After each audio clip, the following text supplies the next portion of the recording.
Good afternoon, Bleedbigblue Nation. My name is Marco, your host of the Bleedbigblue podcast, and this week I am picking up the mantle of the list of glory and list of shame from Tim. Thank you for holding it down, but I'm going to put my own little spin on it and give you who I think performed or underperformed for the Giants against Denver last week.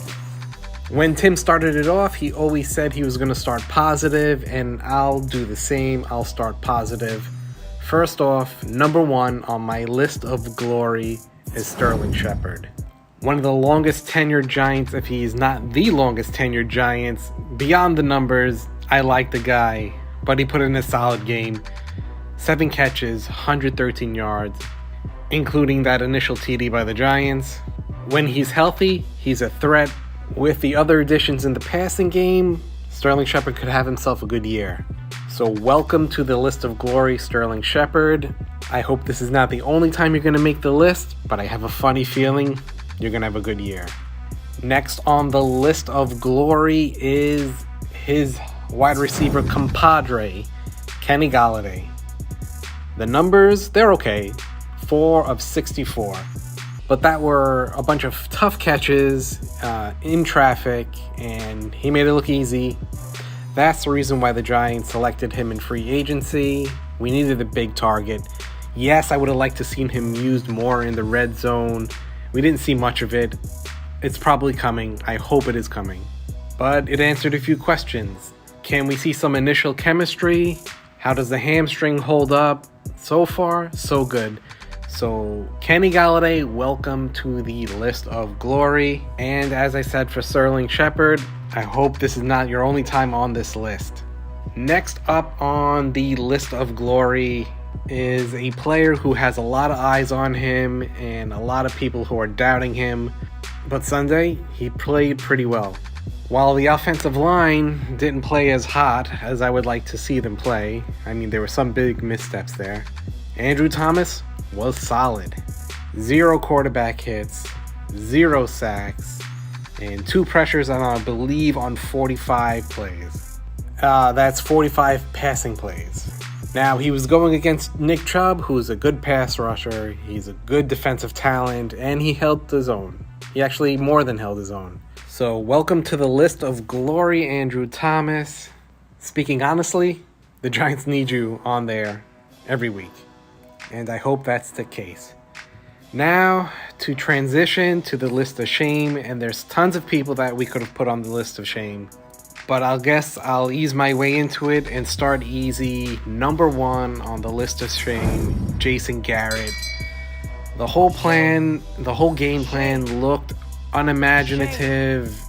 No innovation, no real movement. Besides Thomas and Gates, the O-line produced no holes for Saquon, no running game to speak of. It was just a mess. And we got Daniel Jones, all these weapons, and we can't even use them. Kadarius Toney got 2 touches in the first half and 3 garbage touches in the later ends of the game. That's not cutting it for your first round pick. So Jason Garrett, welcome to the list of shame. I have a funny feeling, again, you're going to be on here multiple times. You're under the microscope, dude. Hate to tell you. So number 2 for the list of shame is Patrick Graham. Yet again, I'm not really sure of the game plan. The New York Giants defense is supposed to be a top 5 defensive team, and it just didn't look it that way yesterday. James Bradbury had a poor game. I don't think that's going to stick. I think he's still good. But Denver moved the ball whenever they wanted to move the ball. You had Blake Martinez missing 4th down tackles. The Giants really couldn't get off the field.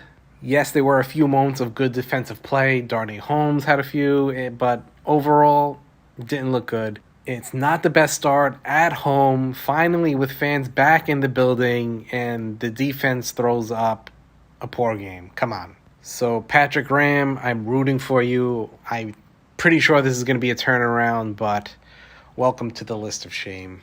And number 3 on my list of shame is Daniel Jones. It's hard not to put him on there just for the fumble alone. I believe the stat is since he's been drafted, he has the most fumbles of any NFL player. Please fact check me on that. I think that's correct. But that fumble changed the momentum of the game totally and really just tanked the Giants' chances of winning. I know that you've bulked up over the season and supposedly you're working on ball protection and that's really big on your training regimen, but we didn't see it yesterday. You had the fumble. Trying to make plays when they aren't there. If you would have slid, it would have been good, but it's not worth that extra half a yard or that extra yard. Losing the ball in such a crucial moment of the game. The more it goes on, the more I'm thinking that you are not the guy and that this is yet again going to be another New York Giants do-over. So, Daniel, welcome to the list of shame. I hope I don't see you on it, but I have a suspicion that I will.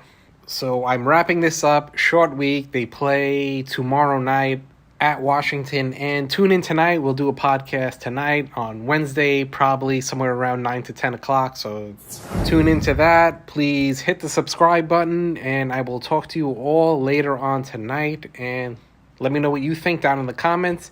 Peace out.